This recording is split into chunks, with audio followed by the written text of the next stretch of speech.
Communication में एक term होता है आर्टिकुलेशन।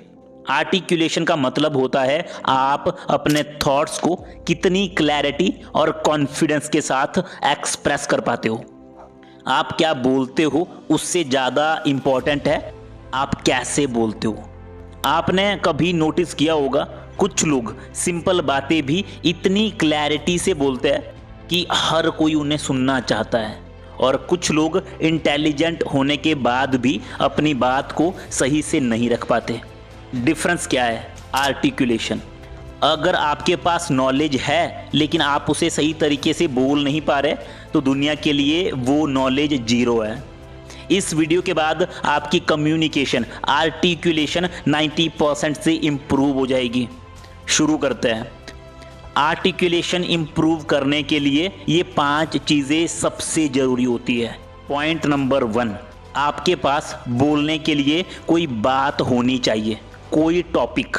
पॉइंट नंबर 2, उस टॉपिक के ऊपर आपकी पकड़ होनी चाहिए, यानी नॉलेज। बिना नॉलेज के आपके बात में ना क्लैरिटी होगी ना confidence. Point number 3, think clearly.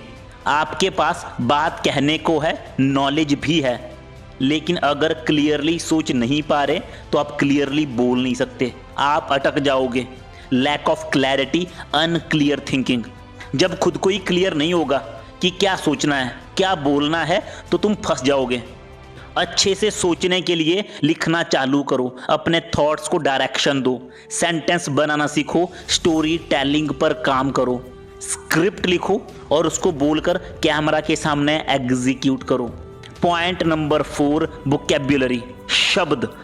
शब्द आर्टिकुलेशन का सबसे पावरफुल टूल है।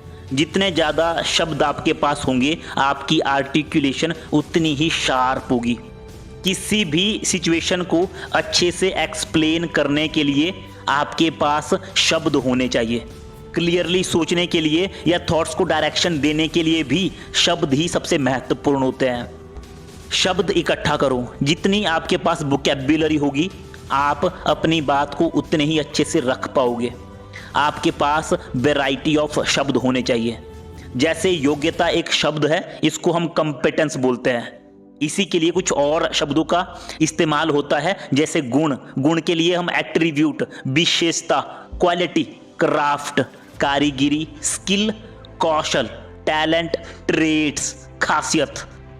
एक ही सिचुएशन को डिस्क्राइब करने के लिए अगर आपके पास इतने शब्द होंगे तो सोचो आपकी आर्टिकुलेशन कहाँ पहुँच जाएगी। जैसे क्षमता एक शब्द है, इसको हम इंग्लिश में एबिलिटी कहते हैं। कैलेबर, कैपेबिलिटी, हिंदी में सामर्थ्य, कुशलता, निपुणता, एक्सपर्टीज, कैपेसिटी, एफिशिएंसी, प्रशंसा करना, प्रेज, कॉम्प्लीमेंट, एडमायर, बढ़ाई। एक ही थॉट, सिचुएशन, फीलिंग को एक्सप्रेस करने के लिए आपके पास वैरायटी ऑफ शब्द होने चाहिए। अपनी वोकैब्युलरी को स्ट्रॉन्ग करो, आपका 70% काम हो जाएगा। Point number 5, pronunciation and enunciation. आप शब्द को कितना परफेक्टली और क्लैरिटी के साथ डिलीवर कर सकते हो। प्रोनाउंसिएशन मीन्स कि आप शब्द का उच्चारण कितने सही से करते हो। इनंसिएशन मीन्स कि उच्चारण करते समय शब्द आप कितना क्लियरली बोल पा रहे हो। स्पीच क्लैरिटी कैसी है। तो प्रोनाउंसिएशन का मतलब होता है उच्चारण और इनंसिएशन का मतलब होता है क्लैरिटी, कि आप कितना क्लैरिटी से बोल रहे हो। अपनी प्रोनाउंसिएशन एंड इनंसिएशन को इम्प्रूव करने के लिए डेली मॉर्निंग में 500 शब्द रीड करो और लाउडली मुंह खोल के एक एक शब्द फील करके रीड करो। इससे आपके वोकल स्ट्रांग बनेंगे। रीड कैसे करना है, 2 सेंटेंस रीड करके बताता हूँ। Every single word matters when you want to communicate clearly and effectively. Strong communication skills can completely change your personality and your entire life. Vocal को स्ट्रांग बनाने के लिए वोकल एक्सरसाइज भी होते हैं, जैसे ओम का उच्चारण या हमिंग साउंड। बाकी आप YouTube पर सर्च करेंगे स्पीच क्लैरिटी वोकल एक्सरसाइजेज तो आपको YouTube पर भी मिल जाएंगे। Point number 6, confidence. अगर आपके पास नॉलेज है, आर्टिकुलेशन भी आपकी टॉप क्लास है, आपके पास शब्द है, क्लैरिटी है, लेकिन अगर कॉन्फिडेंस नहीं है ना तो फंस जाओगे। हो सकता है कि आप सबसे ज़्यादा टैलेंटेड हो, बट कॉन्फिडेंस के बिना वो टैलेंट अपीयर नहीं हो पाएगा। आप चीज़ों को एग्जीक्यूट नहीं कर पाओगे।